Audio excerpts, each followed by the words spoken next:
أعوذ بالله السميع العليم من الشيطان الرجيم. سبحانك اللهم لا علم لنا إلا ما علمتنا إنك أنت العليم الحكيم.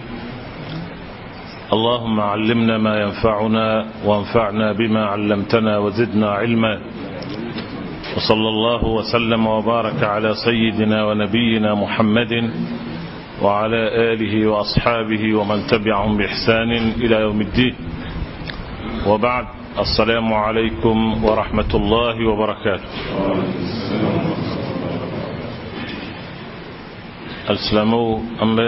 الله سبحانه وتعالى فوق بركة عليه سبحانه جل وعلا. لكن عليك علامي فميوتجي يا ربي عليك فمي مندم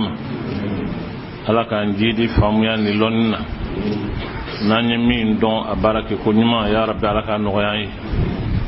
كان الله سبحانه وتعالى في أكاك هنا ككشي أكو شاي عليك محمد صلى الله عليه وسلم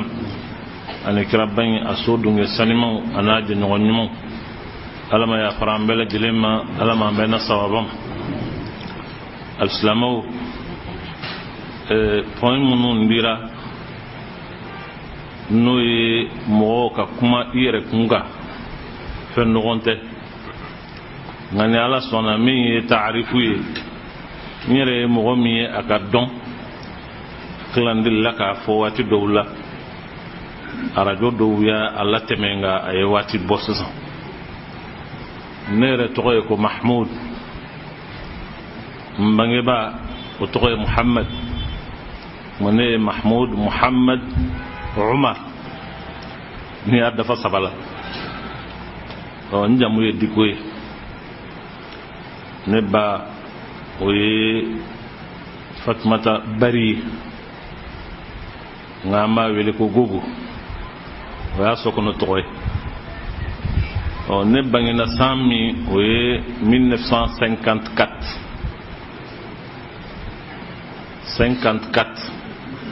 Mali indépendance binata sanworo ka kon onye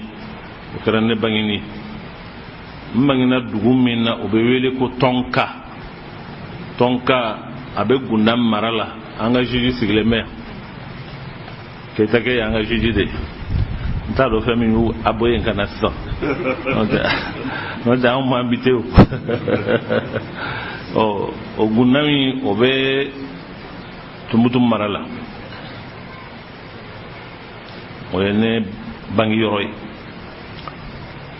nga ne faso yere ne bangi ba bora yoro min kana sigi tonka ina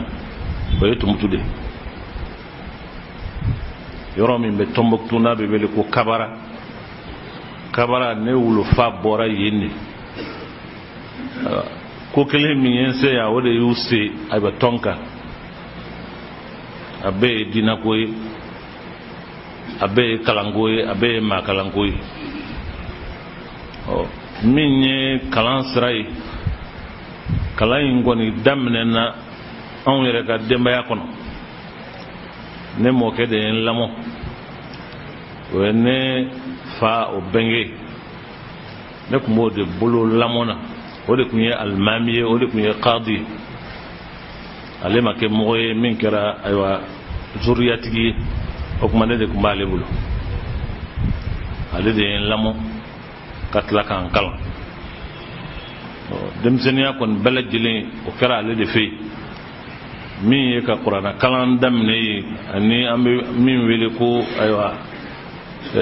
fiqhu kitabu ani lugha kitabu a chama nya kala ale de bulu na mbeta santan duru santan woro ala barkala wo wati asron ni kitabunu no chama ngoni nye do soral nga pour que ka qur'ana kalan ka hifdhu ka don mbara yinkata dugula mimi wele ko duanza kelingile mimbe qur'ana domba kelen kumbe min to ko mbole lo ko sobe abe wele ko allah lor ni bangi baw ya kanu kam bom mo ke krefe ngata le fe pour que kata qur'ana durshi 68 kuteda be ke modibo la watimi waya soron dem sen nama kumbe o fe ni kungulo wala kelinke wati dora le de boloyen ka wati ninke ka soroka segi ka taso kokura mi ye fiqi kitabu ye ka seguka o kanto yorola kateme kata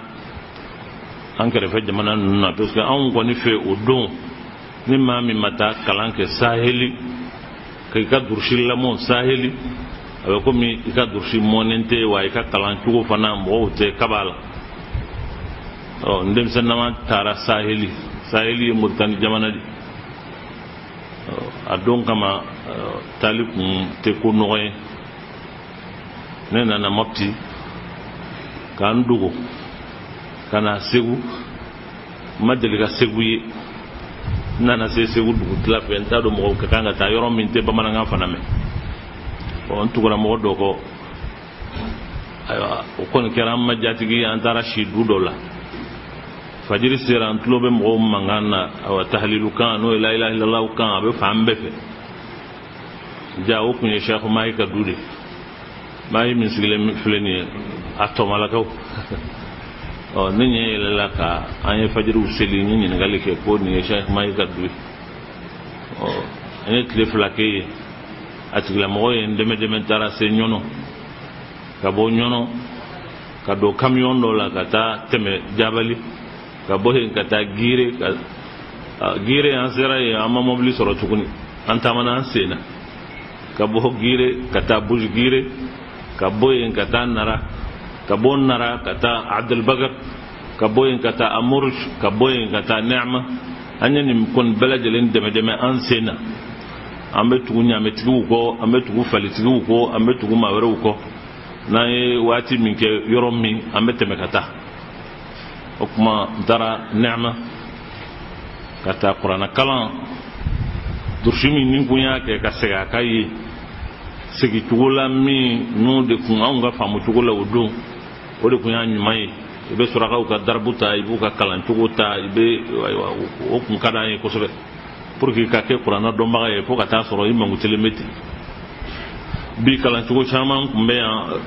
an kun t'o dɔn n'o ye tajwidu ni a fɛnw a caman bɛ yen nka kuranɛ a umahatiw bɛ kalan fɛ a kalan bolo caman bɛ yen kalunaw bɛ yen warshiw bɛ yen ayiwa o caman bɛ yen ani hafsu nin bɛɛ kun bɛ kalan o yɔrɔ ninnu na nka an bɛ tajwidu kalan cogo min na yan sisan o waati ninnu na o kun ma wala kosɛbɛ ne ye waati kɛ yen ka sɔrɔ ka tɛmɛ ka bɔ Neama ka taa dugu dɔ bɛ yen ko Butilimi o ye u ka kalanyɔrɔ dɔ ye yen n donna u ka mahad la u bɛ mahad min wele ko Mahadul Ulum ka kalan kɛ yen ka fɛn dɔ sɔrɔ ijaza sɔrɔ an bɛ se ka min wele yan ko baki n y'o sɔrɔ waati min na n seginna ka na so kokura n nana so ka taa mɔkɛ in fɛ yen o y'a sɔrɔ a bɛ balo la a ma fatu fɔlɔ n tora o yɔrɔ de la ka na k'a ɲini kokura ni n bɛ se ka taa kalan kɛ o kalan taga in o kɛra sababu ye ka temps lase n bɛ yɔrɔ min ɲini o don kama o kun ye n ka se ka taa Magan jamana na n ka se ka kalan kɛ fɛn wɛrɛ kun hami tɛ n na fɛn wɛrɛ kun man di ne ye ko almuhim n labanna ka taa Magan jamana na n taara Madina Madina maa min kun bɛ yen a don ni n y'o lazimu o kɔrɔ ye n kun bɛ maa min kɛrɛfɛ o don a bɛ wele ko Sheikh Umar Muhammad Fullata Sheikh Umar Muhammad Fullata ale karamɔgɔ ye Muhammad Abdurrahman al-Ifriqi Abdurrahman al-Ifriqi ye yanka de ye jamana in mɔgɔ don nka a kun bɛ fonctionnaire yɛrɛ la yan a ye baara kɛ Kuluba tubabu tile la nka a bɔra yan ka taa Magan jamana la ka kalan kɛ ka kɛ alimu ye a yɛrɛ kun bɛ mɔgɔw kalan Madina misiri la a dɔnnen do yen kosɛbɛ a don kama nin ye fana ye maa ye min ye kalan kɛ ale bolo n'o ye Sheikh Umar Muhammad Fullata o ye kalan kɛ ale bolo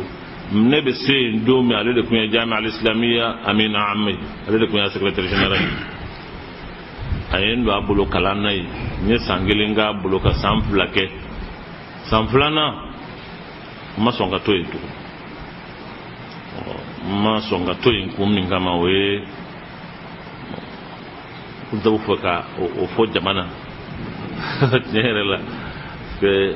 ne ye mo ye kumbel halaya minna ani ne kumenya ka ulaka se hakamina bon umane wasa tuguni et puis nyaye mo kataki bangeba to ikofe ako gelera nema ne ba min nya ko fo abe mbolo ba ma ko ya sa ne nya sara la sa ni ngala jazakallah khair fla blende do nga sigra dugu kono ka toro sugu be munyu anwere kama makata yoro jana ka toyi ni desraka kari ulla nyafo ayo shekha Umar Muhammad Fullata ngombe sege katamal akoy be sege katamal la chugudi adunde ne qubulu soranga kanga do jami'al neni bun bazi nyoy ayen tegemna qoma wallahi ijija sayakun laka shan ne ijija ne ala sona ibe kika jamana ma here bon mais adon ne ka to yi ka mbabla ya aglera ne makuso wala mo min do timi man ni nyonche o kun ka gelen ko so be ne ka taka to aglera ne ma ne ngam non fara nyon ne ko mo ngombe segiso tebe segiso ngombe se e tiar la ne ka ta yoro la ni le kele ne tse ga se mbabe romna ka gelen ma ne meta bon nga non fara nyon kan segara kan nana ke maître sakara mo ko bebe ka he tugo mi Allah mana ne kera maître sakara mo do entaya fa yahya arbuna abaya ayen tegem ne wala atarani e buina wele sebu atarani wele sebu wala ngatam ko kala atro peripul chaman kera ni ko nuna bon segara kanna ne to yanka mbenani concours doye au Karayan ministère de l'éducation là au professeur d'arabu ni maître d'arabu recruté ne au concours inke modo ben assistant ou ado be ministère la halibi ou ne collègue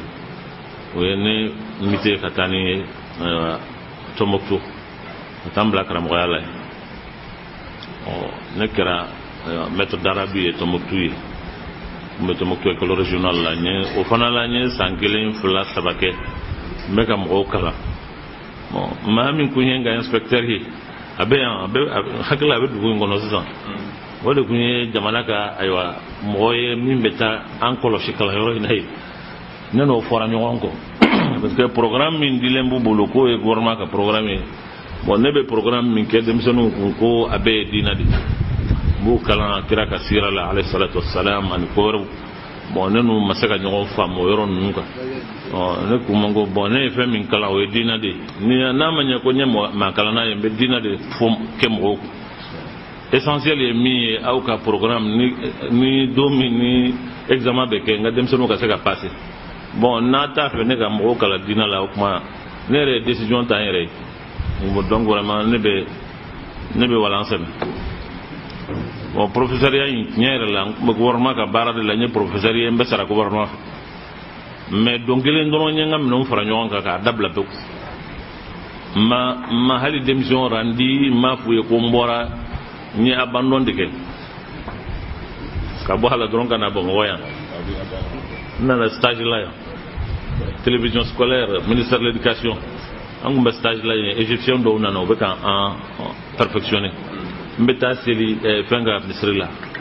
fitri manase mbeta seli kenamu ya tabari fei dongo do mbeta seli fitri o dondo fitri ni safo de che misri kono mangan chayara o mangan ne masaka yere mene ne wulla min misri wele sisa adama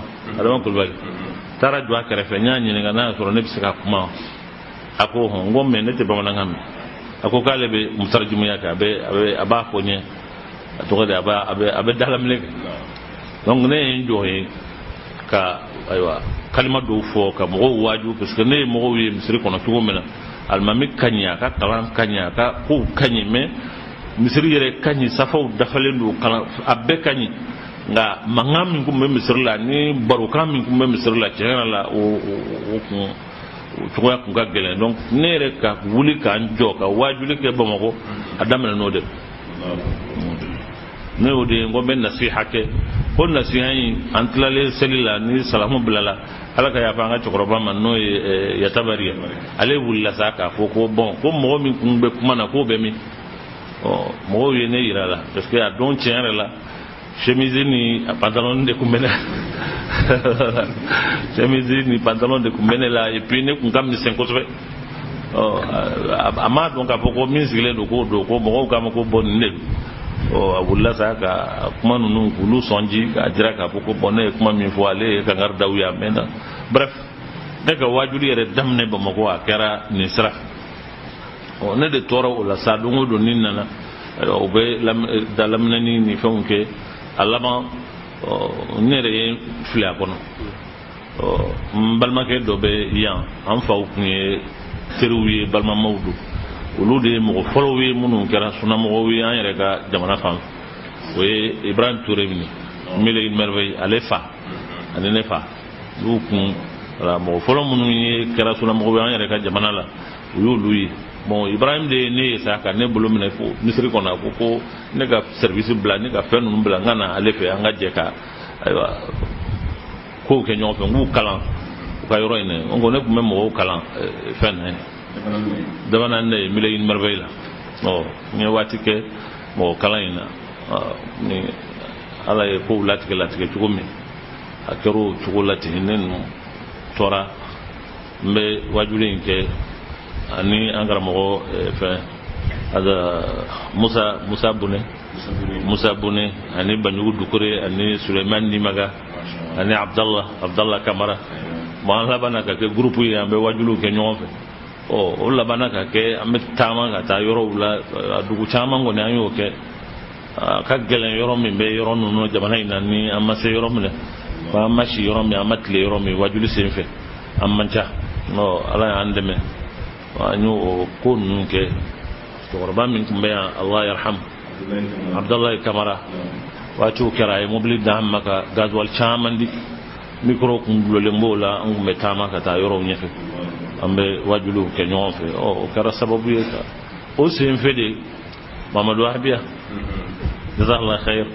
mashallah ale ye ne ye o kuma ale ye bolo a ye minɛ sa a y'a mɛn ko nin ye denmisɛnnin ye professeur dɔ kun don a ye o bila a bɛ waajuli la kuma ale de bɛ ne tɛgɛ minɛ sa ka taa misiriw la taara ni ye Baba Sise fɛ ka taa yen fɛ ka taa yen fɛ o don y'a sɔrɔ a ka kɛnɛ juma o juma ne tun bɛ taa si ale fɛ yen n'an sira juma don ne bɛ waajuli kɛ u ka misiri la dɔw de ko jazakallah khair ala k'an nasara hɛrɛ la ya rabbi ala k'an nasara hɛrɛ la ala k'an nasara bi a dɛsɛra a kɛra mɔgɔkɔrɔba ye a ka dugawu k'a ye ala ka kɛnɛya d'an ma ala ka lafiya d'an ma o de sen fɛ n kun bɛna taa n Baba Sise fɛ n kun b'a fɛ ka ne ta a ka kalanyɔrɔ min filɛ nin ye o kɛra a bɛna daminɛ waati min ale ko k'a bɛ ne ta ka ne sara sanni kalanyɔrɔ in bɛ ban o don kama nata min b'an na bi o kun t'an na o don ne ma sɔn ko n tɛ se ka sara minɛ k'a sɔrɔ n tɛ baara la an ma se ka bɛn o kow kan ne taara n bɛ waajuli de la don nana ne sɔrɔ waajuli la a nana ni meleke na a ɲɛji bɔra ko k'ale ma mɔgɔ ye k'a ye mɔgɔ min kanu ka ne ne kun t'a tigi dɔn ja o kun ye Muhamadu Silaye Modi Silaye a dɔgɔkɛ ne n'o de ɲɔgɔn dɔn o ɲɔgɔn dɔn in de kɛra sababu ye ka ne se Badalabugu ne yɛrɛ ka se Badalabugu a sababu bɔra o de la Allah yarham ale fatura bi ala ka yafa n'a ma o ye Modi Silaye dɔgɔkɛ fa kelen ba kelen ne n'o labana ka kɛ teriw ye an kɛra jɛɲɔgɔnw ye an kɛra ayiwa kanuɲɔgɔn ye fɛn wɛrɛ ma an fara fo saya o lahalaya in de la olu ye ne kɛ alimami ne ye n to o de la ni an bi mɔgɔw ye ne ta ko n ye denmisɛnnin ye n bɛ kan caman mɛn n ka fara u kan 87 congrès min kɛra u ye ne ta ka ne don AMIP bureau la ne tun ye chargé aux affaires sociales ko nun daminɛ na ten 87 fo ka taa an ka congrès laban u ka ne kɛ secrétaire général ayiwa secrétaire général ne b'o la hali bi ma b'o la fɔlɔ o de senfɛ o conseil ko ninnu nana daminɛ ka don o la o conseil fana o fana y'a damana kisa ye nka o conseil in kɔni sɔrɔla cogo min bon a historique yɛrɛ a ka jan nka faamaw nana ye k'a fɔ ko bon an ye collectifu ni fɛn camanw kɛ k'an da don ko camanw na u y'a faamu o don kama pour que u ka se ka sira yɛrɛ bari an ye u ka fɛn dɔ dilan n'o tɛ AMIP bɛ yɔrɔ min na bi ale kelen tɛ se ka silamɛw ka kow fara ɲɔgɔn kan faamaw kɔni y'a dabɔ o kama ko fɛn dɔ ka dilan min bɛ se ka bila silamɛya kunna ni o bɛ se ka kɛ sababu ye ka silamɛya in ka kɔlɔsi a kana taa korokoto ka b'u bolo anw y'a faamu k'a fɔ k'o de don anw bɛ se ka don u bolo u b'an mara cogo min na o de ɲinitɔ don n'o tɛ silamɛya yɛrɛ yiriwali ko tɛ o kuma nin ko in an kana to a ka k'an kɔ n'olu b'a ɲini ka anw mara anw b'a ɲini ka kɛ ka silamɛya de baara ala barika la a daminɛ ni gɛlɛya caman kɛra a la komi aw yɛrɛ bɛ dɔ dɔn o la o gɛlɛya ninnu kɔ ala y'a latigɛ congrès laban min kɛra u ye ne kɛ a ɲɛmɔgɔ ye ayiwa sisan an bɛ yɔrɔ min na ani mandat banni cɛ an yɛrɛ ka jate la ni ala sɔnna janvier min ni a bɛna jɔ o 31 o ka kan ka bɛn ni san 5 ye san 5 o de ye ayiwa mandat ye an ye ŋaniya min ta o de ye k'a ɲini ala fɛ san 5 in kɔni min fɔra sariya la an ka se k'a labato ni ala sɔnna an bɛ labɛn na pour que an ka se ka congrès in kɛ silamɛw ka fara ɲɔgɔn kan o ye danaya da mɔgɔ wɛrɛw kan o tigilamɔgɔw y'u seko k'a la u bɔra a la o ye danaya da anw fana kan an seko ye min an y'o kɛ bon an bɛ ka jɛ ka fara ɲɔgɔn kan an bɛna danaya da maa minnu kan ala ka latigɛ kɔnɔ an bɛ danaya da o tigilamɔgɔw kan u ka tɛmɛ n'a ye silamɛya baara de don maa kelen tɛ yen min e kelen bɛ se k'a bɛɛ kɛ maa kelen tɛ yen min ni e kelen n'a kɛli de ka kan bɛɛ de bɛ dɔ k'a la i ye dɔ kɛ i sɛgɛnna i bɛ bɔ yen maa wɛrɛ fana bɛ na a bɛ dɔ kɛ o tuma ni ala y'a latigɛ ni ala sɔnna an b'a ɲini ala fɛ a ko in ka se ka kɛ hɛrɛ la a ka kɛ lafiya la a ka kɛ silamɛya ma kunkɔrɔta ye a kana k'a ma kumasuli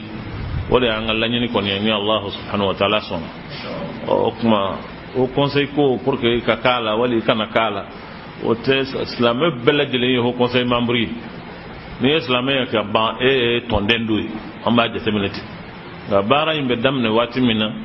o y'a daminɛ ni tɔnba 4 5 ɲɔgɔn pour que ayiwa ka comité provisoire sigi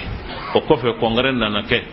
o tuma tɔn o tɔn bɛ yen n'o ye tɔn barakama ye a bɛɛ lajɛlen b'a la olu tɔnw bɛ k'a la personnalitéw bɛ k'a la maa minnu bɛ yen u tɛ tɔn na nka diina ɲɛmɔgɔbaw don diina baarakɛlaw don olu bɛ se ka k'a la hali ni tɔnko tɛ o tuma a ko in kɔni congrès ko de don congrès ye jumɛn ye maa minnu bɛ fara ɲɔgɔn kan ka na tɔnw tɔgɔ la ani jamakuluw tɔgɔ la ani haut conseil yɛrɛ sigira sisan a bɛ communes bɛɛ la a bɛ régions bɛɛ la ayiwa cercle caman yɛrɛ bɛ jamana kɔnɔ a b'o la olu délégués de bɛ fara ɲɔgɔn kan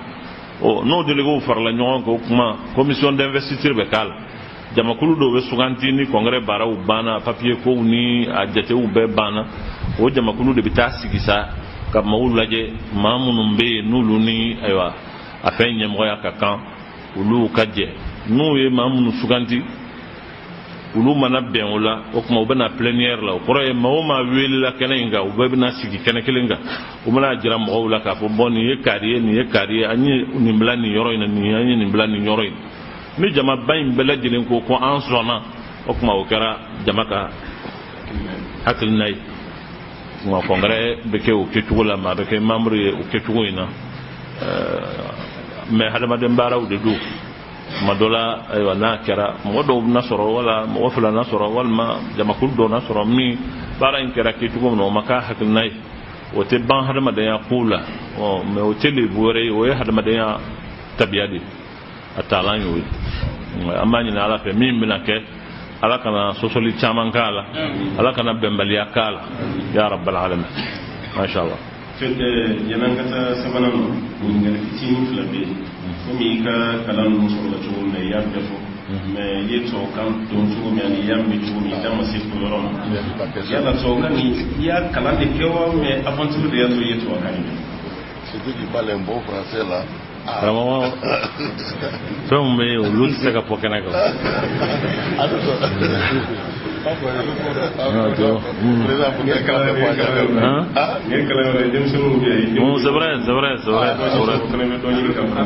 Mais tubabukan kɔni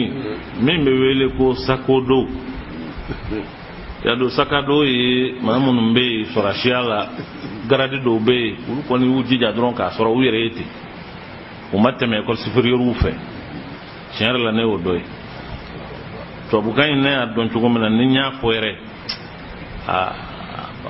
ka gɛlɛn dɛ n bɛ tubabukan ne yɛrɛ k'a dɔn ko n bɛ tubabukan dɔ tiɲɛ don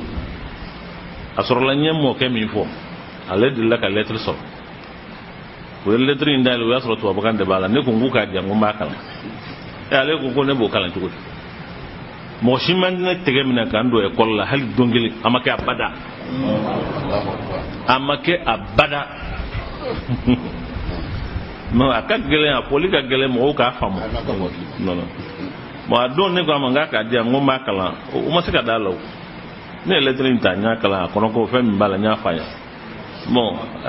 u taara kalan ko kura k'a lajɛ o y'a sɔrɔ n ye min f'u ye o de b'a kɔnɔ bon a tubabukan ko ninnu kɔni ni fɛn caman bɛ yen bon o kɔni ye ala ka diliw de ye tiɲɛ yɛrɛ la fɛn caman bɛ yen o ye hiba min Allah voilà fɛn caman bɛ yen o ye ala yɛrɛ ka dili ye o de la ne ko fɛn dɔw bɛ yen a ka ɲi maa wɛrɛw da kɔnɔ ni e yɛrɛ a bɛ e min kun kan e bɛ ko dɔn a la i tɛ se ka min fɔ mɔgɔw ye o kɔni o ye ala ka samantiya ye ala y'o k'i ye i bɛ ala barikada n'a ye ni k'i b'a fɔ o bɛ na i kɛ komi fɛn wɛrɛ ye o tɛ wala fɛn caman bɛ fɛn ninnu na